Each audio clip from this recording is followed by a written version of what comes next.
भाई लड़कियों का शादी होने के बाद सबसे बड़ा सपना रहता है उन्हें उनके मायके जाने का। क्योंकि वह अपने मायके के लोगों से इमोशनली अटैच होती हैं। अपने मायके में वह कई साल बिताई रहती हैं, इसीलिए वो शादी के बाद बार बार अपने मायके जाने की जिद करती हैं। भोजपुरी क्वीन रानी चटर्जी एक ऐसा ही फिल्म ला रही हैं जिसका नाम है मायके का टिकट कटा दे पिया। यह एक इमोशनल फैमिली ड्रामा फिल्म है। कहानी रानी चटर्जी के इर्द गिर्द घूमती है। रानी चटर्जी शादी होने के बाद अपने मायके जाने का हमेशा जिद करती हैं, लेकिन वह जब भी घर से अपने मायके के लिए निकलती हैं, कोई ना कोई अड़चन आ जाता है, कोई ना कोई प्रॉब्लम आ जाता है, जिसकी वजह से वह अपने मायके नहीं जा पाती हैं। फिर उनके ननद नंदोई उनके घर पे रहने आते हैं। उनका बिहेवियर अपने ननद नंदोई के साथ अच्छा नहीं रहता है।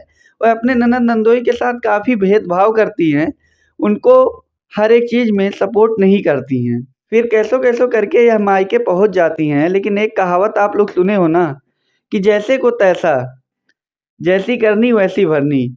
यह अपने ननद नंदोई के साथ अच्छा व्यवहार नहीं करती हैं। सेम इनके भाई-भौजाई भी इनके साथ अच्छा व्यवहार नहीं करते हैं। यह जितनी दिलचस्पी से, जितनी खुशखबरी से अपने मायके जाना चाहती थी, सेम वैसे ही 2 दिन में ही अपने पति को फ़ोन करके अपने ससुराल आने की जिद करने लगती हैं। इनको समझ में आ जाता है कि शादी के बाद लड़कियों का असली घर मायका नहीं उनका ससुराल होता है। यह फ़िल्म काफ़ी अच्छी है, इसकी कहानी अच्छी लग रही है, पारिवारिक लग रही है। इसकी कहानी में पारिवारिक रिश्तों में होने वाले मनमुटाव, प्यार-मोहब्बत का लुत्फ़ दर्शक काफ़ी अच्छे से उठा पाएँगे। कहानी अच्छी लग रही है, इसके कहानी में सब कुछ है। कॉमेडी भी आपको देखने को मिल जाएगी, थ्रिल भी थोड़ा बहुत है, गाने भी इसके अच्छे लग रहे हैं। इसमें रानी चटर्जी के साथ लाडो मद्धेसिया हैं, रानी चटर्जी के पति के किरदार में। लाडो मद्धेसिया और रानी चटर्जी की जोड़ी काफ़ी अच्छी रहती है, हम सभी को पता है। दोनों जब भी स्क्रीन शेयर करते हैं, काफ़ी अच्छा, काफ़ी प्यारा लुक देते हैं। इस फ़िल्म में भी रानी चटर्जी और लाडो मद्धेसिया पति-पत्नी के किरदार को काफ़ी अच्छे से पिरोए हैं और इस फ़िल्म को भोजपुरी इंडस्ट्री के one of the best director Ishtiyaq Shaikh Bunty sahab बना रहे हैं। यह भोजपुरी इंडस्ट्री के बेस्ट डायरेक्टर हैं। यह ऑलरेडी विद्या और साजन जैसी ज़बरदस्त पारिवारिक फ़िल्म बना चुके हैं। इस फ़िल्म में भी उनकी डायरेक्शन काफ़ी अच्छी लग रही है। हर एक चीज़ पे वह बारीकी से ध्यान दिए हैं। हालाँकि फ़िल्म में कुछ कमियाँ लग रही हैं, जिसे हम इग्नोर नहीं कर सकते। कमी नंबर 1, फ़िल्म का जो विजुअल है, वह काफ़ी नॉर्मल है और अच्छे विजुअल और अच्छे तरह से प्रेज़ेंट किया जा सकता था। दूसरी कमी, इसकी एंडिंग काफ़ी नॉर्मल लग रही है, एंडिंग एकदम साधारण है।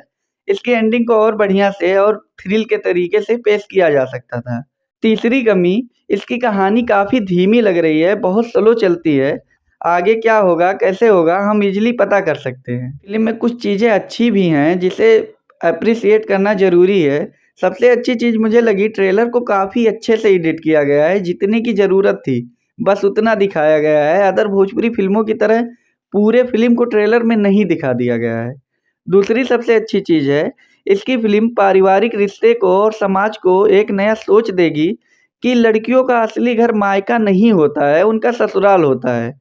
जिस प्रकार रानी चटर्जी अपने मायके जाने की जिद करती हैं और 2 ही दिन बाद अपने ससुराल फ़ोन करके आने की जिद करने लगती हैं।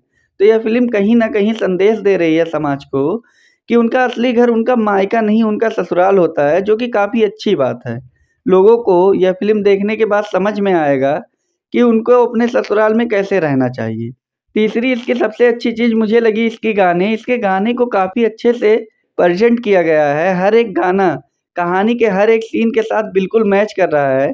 जैसे-जैसे कहानी आगे बढ़ती है, इसका गाना उसी हिसाब से फ़िल्म में इन्वॉल्व होता चला जा रहा है।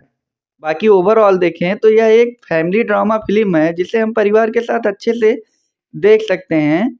बाकी इसमें हम बहुत ज़्यादा उम्मीद नहीं कर सकते कि काफ़ी अच्छा एक्स्ट्रा ऑर्डिनरी चीज़ें हमको देखने को नहीं मिलेगी।